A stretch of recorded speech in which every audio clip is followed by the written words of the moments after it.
नमस्कार, TMT news 24 में आपका स्वागत है। आप देख रहे हैं टीएमटी न्यूज 24। जन सहयोग से गरीब बेटी की शादी हुई धूमधाम से। देवलापार से संवाददाता शरद गुप्ता की रिपोर्ट। देवलापार रामटेक तहसील के आदिवासी बहुल देवलापार में रविवार को रात 9 बजे के करीब कुमारी अंजलि सरेआम 20 वर्ष इंदिरा कॉलोनी वार्ड क्रमांक 4 देवलापार का विवाह तुमसर बगेड़ा के बीर सिंह सला में 30 वर्ष से हुआ। अंजलि के पिता अंजलि के बचपन से ही नहीं है और माता का निधन कोरोना काल में हो गया था। अंजलि की माता का नाम रानी सरेआम था। उसे एक बेटा और एक बेटी है। वो अपने बच्चों के साथ टूटे फूटे झोपड़े में रहती थी और रोज मजदूरी कर अपने आप को और अपने दोनों बच्चों का पालन पोषण और शिक्षण करती थी। माँ के इस तरह अचानक मौत के बाद बच्चों पर दुखों का पहाड़ ही टूट पड़ा। बच्चों के आसपास के घर परिवारों के लोगों ने इन बच्चों की संभव मदद करते रहे।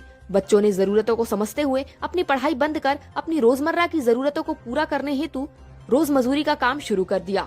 बेटी बड़ी हो गई और उसके रिश्ते आना शुरू हो गए, जिसमें एक रिश्ता तुमसर बगेड़ा का आया। इस रिश्ते पर विचार करने अंजलि की ओर से रिश्तेदार के नाम पर अब तक जो उसके साथ खड़े चंद लोग, इन्हीं लोगों ने इस रिश्ते पर आपस में चर्चा कर लड़के का घर परिवार देखने की सोची और कुछ लोग लड़के का घर परिवार देखने गए और देखकर वापस आए और सभी ने आपस में चर्चा कर अंजलि और उसका भाई शुभम सरेआम और कुछ रिश्तेदारों से इस विषय पर चर्चा की। सभी की सहमति से शादी पक्की कर शादी रविवार 18 दिसंबर को रखी गई। सभी ने मिलकर शादी तो रख ली, पर अब यह सवाल कि शादी का खर्च कैसा किया जाए।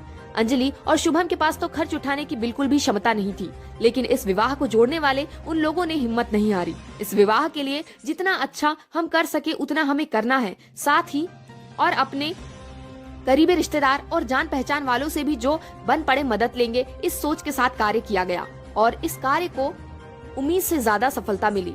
इस विवाह में सहयोग जनप्रतिनिधियों, व्यापारी बंधुओं, पत्रकार बंधुओं, ग्रामीणों और महिलाओं का विशेष सहयोग रहा। इन सभी के सहयोग से इस विवाह में घर गृहस्थी सामान, विवाह पश्चात सभी का भोजन और अन्य किसी प्रकार की कमी नहीं हुई।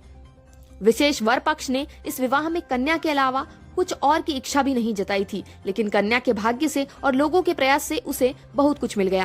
क्षेत्र में चर्चा है, इस प्रकार से जन सहयोग से किसी भी बड़े से बड़े कार्य को करने की ठान ली जाए तो उसे जरूर सफलता मिलती है। वह इस कार्य से सिद्ध होता है।